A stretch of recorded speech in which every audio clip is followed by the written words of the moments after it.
It's time for the 49ers Rush Podcast.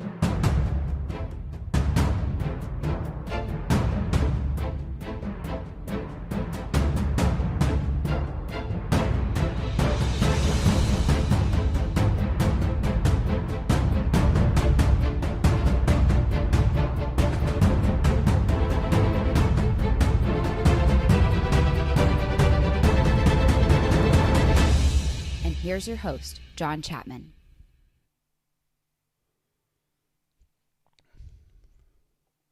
All right, baby. The 49ers improve. They win another game, and this one was the biggest blowout. I don't know. Lots of people are going to say they saw this coming, okay? And that's fine. That's great. 49ers are amazing. They win 37-8 at home on Sunday Night Football against the number 2 seed in the NFC West. Is this the best that you've got? Are you not entertained? It's kind of what you have to take away from this, because the 49ers come out and just lay the wood against the Packers. And if you joined us for our broadcast, I just want to say thank you. If you've been with us for several hours, I just want to say thank you. Please hit the like, subscribe button wherever you are. Thank you very much for your time. But let's enjoy this. Unprecedented victory today at home in front of the entire football world that was watching that game, and it was a blowout victory. And if you look at it, it's even worse whenever you break it down into the smallest little pieces. The Packers got 8 points that were given to them by the officials on the back-to-back calls against Richard Sherman. Richard Sherman got penalties. Richard Sherman's going to get penalties. But what he doesn't do is give up touchdowns. He doesn't give up big plays.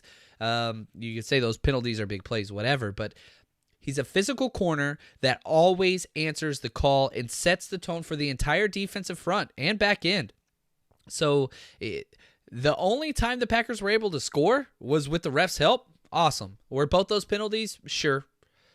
Did you have to call both of them? Probably not. It's a very ticky-tack call, and the whole game was kind of that way. We're 2 weeks now where refs have played a vital role in the game. This week we were penalized 9 times for 78 yards.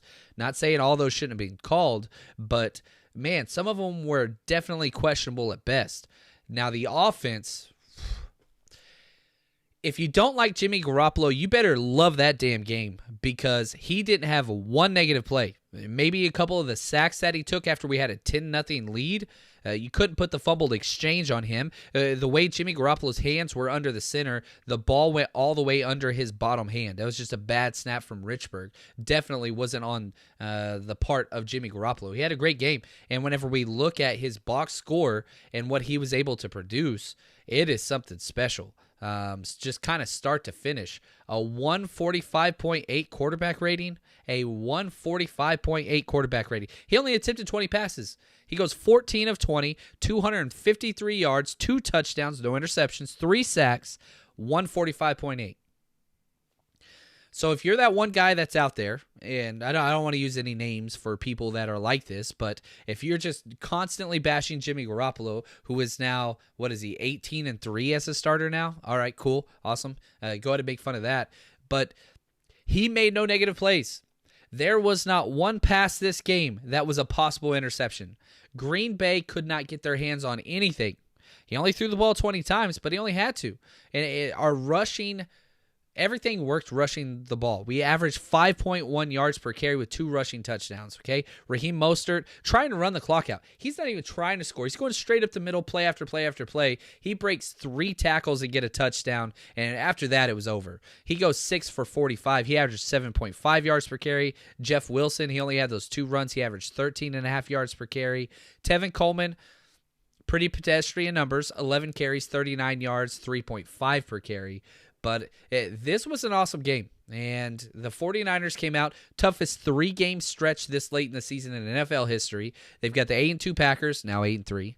They've got the 8-2 Ravens next week, traveling all the way across everything. That's awesome. And then also we've got the Saints after that. So, I even said on the podcast, I do not expect us to win all 3 of these games. I don't think many teams in the NFL could win all 3 of those. We got the first one, and you take it one bite-sized chunk at a time. Now you focus on the Ravens, which is going to be tough. But the Packers, this is tough as well. Definitely nothing to glance over here. And whenever you look at Aaron Rodgers' numbers, Now let's transition to the defensive side of the field. He threw for 104 yards. 20 for 33, 104 yards, 1 touchdown. Again, aided by penalties. Sacked 5 times with a 75.8 quarterback rating. Wow. The 49ers have just completely balled out. Now, we're going to go over our bets, some other stuff, going to get to some questions. But before we do, I do want to say support for this podcast comes from manscaped.com. Love those guys. They are the best. The best in men's below-the-belt grooming. Manscaped offers precision-engineered tools for your family jewels, and they are awesome. You don't want to use the same thing that you use on your face, on your lower body parts, so get something different. And Manscaped has so many different products, from underwear to t-shirts to the Crop Preserver, which is an anti-chafing ball deodorant and moisturizer. Use promo code 49ers, manscaped.com, 20% off, free shipping with the code. It's all waterproof. You can use it in the shower, no cleanup. Love these guys. Really do want to say thank you to them for all of the support. They're a great company. You will not be disappointed. So again, head over there to manscaped.com and use promo code 49ers. Now, sorry I went a little early today. Kyle Shanahan's press conference just didn't come up until as soon as I hit live stream, I saw that. But I'll be breaking down and adding those notes in there. So if you guys get any injury updates, please let us know. Not a lot of injuries, some smaller stuff. Mike Pearson's probably the biggest one, the right guard. Richard Sherman was out for a bit. He came back in. Ahkello Witherspoon camped up. He came back in. Nothing too severe. So you get out of that. It's great news to, one, get the victory, which is always the most important. You're 10-1. You're 10-1. And if we pause and we just look at the playoff picture, right? Here's the thing. We look at the different teams who are in or who are out. It kind of seems like the playoff schedule is set for the NFC already. Now, the seeds and all of those things are definitely going to change, but as far as the top 6 teams that are in or that are out, I really don't think it's that big. I think we're kind of set. Again, 49ers are going to be the 1 seed. You know, if the playoffs started today, this is the order. Saints would be the 2 seed. Packers would be the 3. Cowboys would be 4th with a 6-5 record. And then our 2 wild card teams, you have the 9-2 Seattle Seahawks, who would be leading every other division besides NFC West and the AFC East. And then you have the Vikings, who are 8-3. The first team out of the playoffs is the Chargers, who are 6-4. So we have a 3-game buffer over the Los Angeles Rams in order to still get into the playoffs. So playoffs are now. Kind of mindset has to slowly start to shift. But, man, we've got a huge game coming up. And it's not even the Ravens game. Ravens game's big. That game against the Saints, that's going to determine a first-round bye. Whoever wins that game between us or the Saints, they will get a first-round bye. I guarantee it. That is huge. So anyway, you think the Ravens are scared yet? Man, there's a lot of parallels between this coaching staff and that coaching staff. And I think both teams are excited to see they're the best at what they do. We're the best at what we do. And those strengths go against each other, Jimmy. And so both teams have to be ready to answer that call. I hate that you're flying all the way across the country, 3 time zones, and have an early kickoff, but we'll deal with that once it gets here. That's going to be a fun game, the Ravens. It's going to be a lot of fun. Let's see here. I feel like Jimmy is finally learning to hold on to the ball whenever he gets sacked, and the receivers seem to be better when Kittle is there. Kittle opens everything because all those linebackers and safeties, that is the guy that they are worried about. No one on the outside. So you look at the Deebo Samuel huge touchdown catch and run on the slant. A lot of that has to do with George Kittle, his presence there, because they're shifting everything over. And whenever they do that, it creates lanes for these guys to get through. Absolutely great question and great comment there. I agree big time. So great game. The message that this sent to everybody. Whew. Man, special. The Packers were so good coming into this game, and you look at what they've been able to accomplish. 8-3 is good. 8-2 is better. But, dang, can you be worried about this team? if you played him again, can you shut him down that well? And this is probably the most promising statistic of the entire game. And I talked about this, third and fourth downs. This is the most important trait of this game going against Green Bay. They go 1 for 15 on third down and 1 for 3 on fourth down. Wow. A lot of those were Jimmy Ward stops. He shows up so big whenever those moments count. You have to give a lot of credit to him. George Kittle on the other side, yeah, great. Nick Bosa, amazing. Jimmy Ward, he played very well. DJ Jones, maybe the best game of his career. And we keep saying that, right? Like, we're having guys that are playing below their potential and above their potential. And if we can keep getting guys to ascend and have better high ceiling games, they keep increasing that. I really do think that this team could be special. What you saw tonight was special. I really hope you understand that. It was a boring football game from every aspect. I thought it was going to be a lot closer. This was special. That was just a straight up ass kicking for 4 straight quarters, and it was always one-sided. Let's see here. No major injuries or turnovers, and no bad Jimmy. Yeah.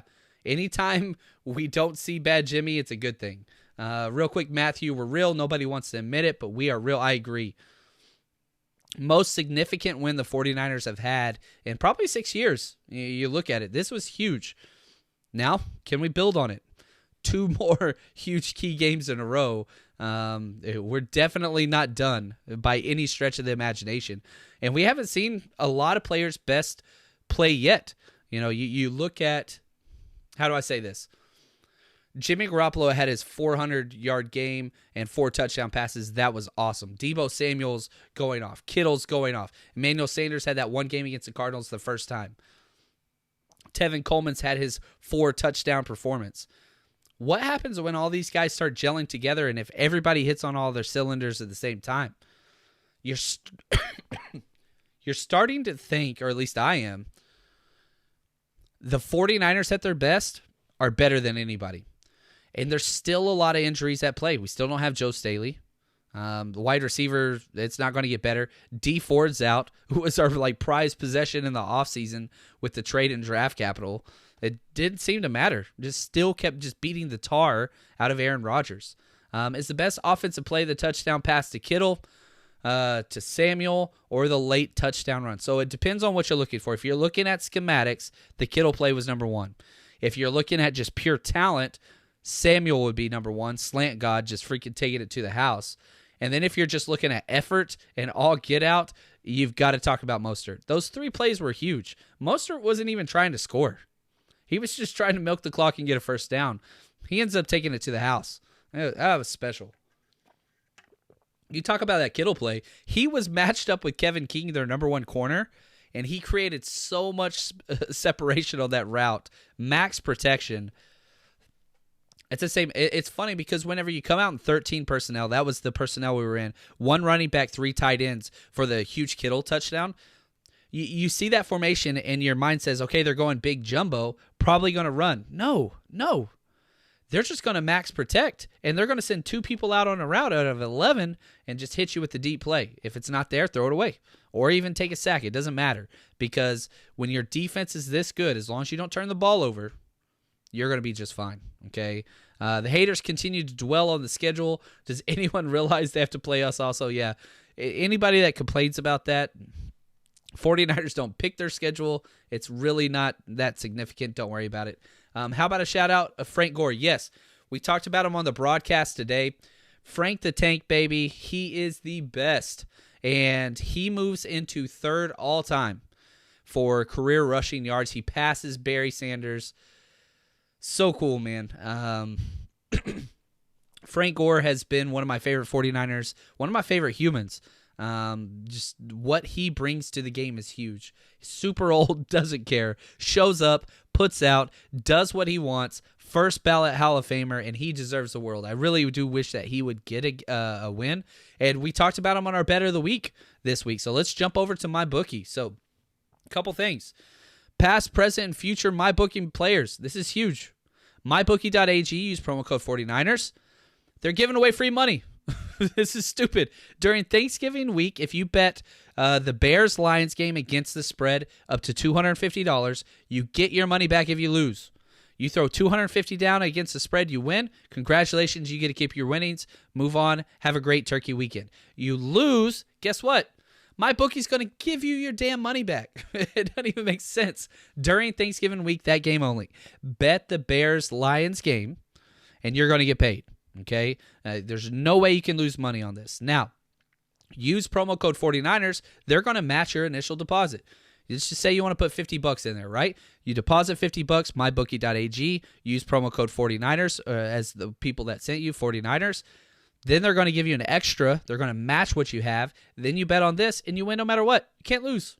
Please head over to MyBookie. You bet, you win, you get paid. It's that simple. That is mybookie.ag. Love those guys. And our bet. I told you guys to take the Bills. I said they were going to cover. They ended up winning by like 20 plus.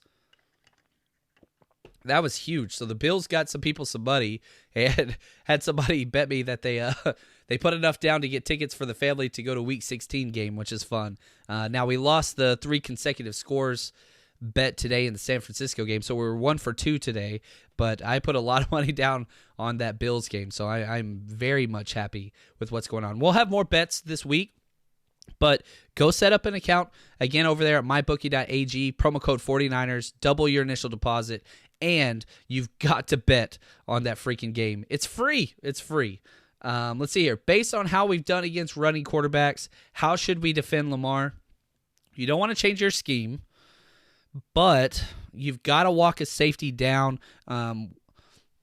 So the zone read that they run all the time, Lamar Jackson is the threat. So if I'm Lamar Jackson and I have a running back to my left, I'm the quarterback, right? Whichever side the running back goes to, you need to have an additional edge player to stay there, to just sit and stay on the backside. Because what we do, in the way they block the zone read, they leave that defensive end to the running back side completely unblocked. We teach him to chase the dive. We need an additional player over the top to the running back side to spy on the quarterback. You've got to do that. You got to make Lamar Jackson beat you passing the ball, very similar to what we said about Jimmy Garoppolo. They've got to throw the ball to win because they want to run. Can't let them do what they want to do. Who is your MVP? Lot of players balled out. George Kittle is the MVP of the offense. And, man, DJ Jones or Fred Warner would be the key on the defense. DJ Jones played wonderfully well.